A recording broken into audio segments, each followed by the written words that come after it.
Hello friends, ನಮಸ್ಕಾರ. ನಾನಿವತ್ತು ಆನ್ಲೈನಲ್ಲಿ ವೆಜಿಟೇಬಲ್ ಚಾಪರ್ನ ಬುಕ್ ಮಾಡಿದ್ದೆ. ಅದನ್ನು ತೋರಿಸೋಣ ನಿಮಗೆ ಅಂತ ಹೇಳಿ. ಸುಮಾರು ಜನಕ್ಕೆ ಇದನ್ನು ಬೈ ಮಾಡಬೇಕು ಅಂತ ಇರ್ತಾರೆ. ಆದರೆ ಏನು ಡೌಟ್ ಇರುತ್ತೆ ಅಂದರೆ, ಇದು ಯೂಸ್ಫುಲ್ ಅನಿಸುತ್ತಾ ಅಥವಾ ಇಲ್ವಾ, ಸುಮ್ಮನೆ ದುಡ್ಡು ಯಾಕೆ ವೇಸ್ಟ್ ಮಾಡ್ಕೋಬೇಕು ಆರ್ಡ್ರ್ ಮಾಡಿ ಅಂತ ಅನಿಸಿರುತ್ತೆ. ಇದು ಫಸ್ಟು ಲಾಕ್ ಆಗಿರುತ್ತೆ, ಈ ಥರ ಅನ್ಲಾಕ್ನ ಮಾಡ್ಕೋಬೇಕು ಬಟನ್ನಲ್ಲಿ. ನೋಡಿದೆ ಇದನ್ನು ಫಸ್ಟ್ ಅಲ್ವಾ ನಾನು ಬೈ ಮಾಡಿದ್ದು.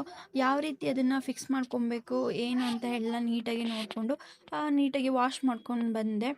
ವಾಶ್ ಮಾಡಿಕೊಂಡು ಸರಿ ಈರುಳ್ಳಿನ ಈ ಥರ ಎರಡಾಗಿ ಕಟ್ ಮಾಡಿಕೊಂಡು ಅದು ಲಾಕ್ನ ಮಾಡಿಕೊಂಡು ಈ ಥರ ಮೇಲೇನಿಲ್ಲ, ಈ ಥರ ಪ್ರೆಸ್ನ ಮಾಡೋದು ಅಷ್ಟೇನೆ. ಎಷ್ಟು ನೀಟಾಗಿ ಆಗುತ್ತೆ. ನಿಮಗೆ ತುಂಬ ನೀಟಾಗಿ ಬೇಕು, ಚಿಕ್ಕಕ್ಕೆ ಬೇಕು ಅಂತ ಹೇಳಿದ್ರೆ ಅದು ಚಿಕ್ಕಕ್ಕೂ ಆಗುತ್ತೆ, ದೊಡ್ಡಕ್ಕೆ ಬೇಕು ಅಂದರೆ ನೀಟಾಗಿ ಈ ಥರ ದೊಡ್ಡಕ್ಕೂ ಆಗುತ್ತೆ. ಈರುಳ್ಳಿ ಆಗಿ ಯಾವುದೇ ತರಕಾರಿ ಆಗಿರ್ಬೋದು ನೀವು ಇದರಲ್ಲಿ ಕಟ್ ಮಾಡ್ಬೋದು. ಟೊಮೊಟೊ ಎಲ್ಲ ನೋಡಿದೆ. ಆಮೇಲೆ ಇನ್ನೊಂದು ಡೌಟ್ ಇತ್ತು, ಇದು ಈ ಥರ ಎಲ್ಲ ಸ್ವಲ್ಪ ಗಟ್ಟಿಯಾಗಿರುವಂತಹ ತರಕಾರಿ ಬೀಟ್ರೋಟು, ಕ್ಯಾರೆಟ್ ಅದನ್ನು ಕಟ್ ಮಾಡುತ್ತಾ ಇಲ್ಲ ಅನ್ನೋದೊಂದು ಡೌಟ್ ಇತ್ತು ನನಗೆ. ಸರಿ ಅದನ್ನು ಕಟ್ ಮಾಡಿಬಿಟ್ಟು ನೋಡೋಣ ಅಂತ ಹೇಳಿಬಿಟ್ಟು ಈ ಥರ ಕಟ್ ಮಾಡಿಕೊಂಡ್ರೆ ಫೈನಲಿ ನನಗಂತೂ ತುಂಬಾ ಖುಷಿ ಆಯಿತು. ಒಂದು ಡೌಟಲ್ಲೇ ಇದ್ದೆ ನಾನು ಪ್ರತಿ ಸಾರಿನೂ, ಇದನ್ನು ಹೇಗೆ ತರಿಸೋಣ ಬೇಡವೋ ಅಂತ ಹೇಳಿಬಿಟ್ಟು. ಬಟ್ ಫೈನಲಿ ಖುಷಿ ಆಯಿತು.